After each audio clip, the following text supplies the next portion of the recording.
சென்னை மேடபாக்கத்தில் ஸ்விக்கியில் வேலை பார்க்கும் கணேஷ் என்பவரை தாக்கி வழிப்பறியானது செய்யப்பட்டிருக்கிறது. அண்மை தகவலாக நாம் பார்த்துக் கொண்டிருக்கிறோம். கணேஷை கொடூரமாக தாக்கி 10,000 ரூபாய் பணம், செல்போன் மற்றும் இருசக்கர வாகனமானது வழிப்பறி செய்யப்பட்டிருக்கிறது. கூடுதல் விவரங்களை எமது செய்தியாளர் சக்திவேல் வழங்க கேட்கலாம். வணக்கம் சக்திவேல், இந்த வழிப்பறி சம்பவம் தொடர்பான கூடுதல் விவரங்கள். நிச்சயமாக வணக்கம் திவ்யா. சென்னை மேடவாக்கம் பகுதியில் ஸ்விக்கி டெலிவரி பாயாக வேலை செய்பவர் திண்டிவனம் பகுதியைச் சேர்ந்த 21 வயது மதிக்கத்தக்க கணேஷ் என்பவர்.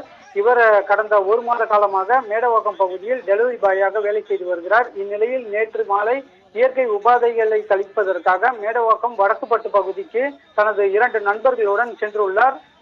கணேஷுடன் வந்த 2 நண்பர்கள் அங்கிருந்து புறப்பட்டு செல்ல கணேஷ் மற்றும் கடைசியாக வந்துள்ளார். அப்போது கணேஷை வழிமறித்த 6 பேர் கொண்ட மர்ம கும்பல்கள் பணம் கேட்டு மிரட்டி உள்ளனர். அப்போது கணேஷ் பணம் இல்லை என மறுத்துள்ளார். இது உடனடியாக ஆத்திரமடைந்த அந்த 6 பேர் கொண்ட கும்பலும் அந்த கணேஷை கடுமையாக சரமாரியாக தாக்கி உள்ளனர். இதில் வாகனத்தின் சாவியை பிடுங்கி அந்த சாவியை வைத்து தலை, முகம், கை, கால் உள்ளிட்ட பகுதிகளில் கடுமையாக குத்தி உள்ளனர்.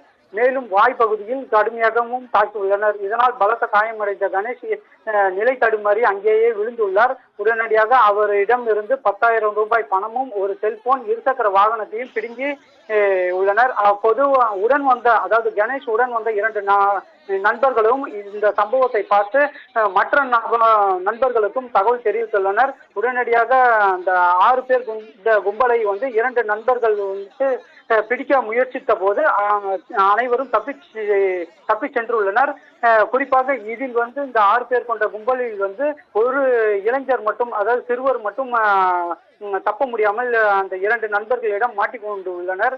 உடனடியாக இந்த சம்பவம் குறித்து மேடவாக்கம் காவல்துறையினரிடம் தகவல் தெரிவித்துள்ளனர். அந்த பிடிப்பட்ட நபரையும் காவல்துறையினரிடம் ஒப்படைத்துள்ளனர். இந்த சம்பவம் குறித்து வழக்கு பதிவு செய்து காவல்துறையினர் தீவிரமாக விசாரணையை மேற்கொண்டு வருகின்றனர். கூடுதல் விவரங்களுக்கு நன்றி சக்திவேல்.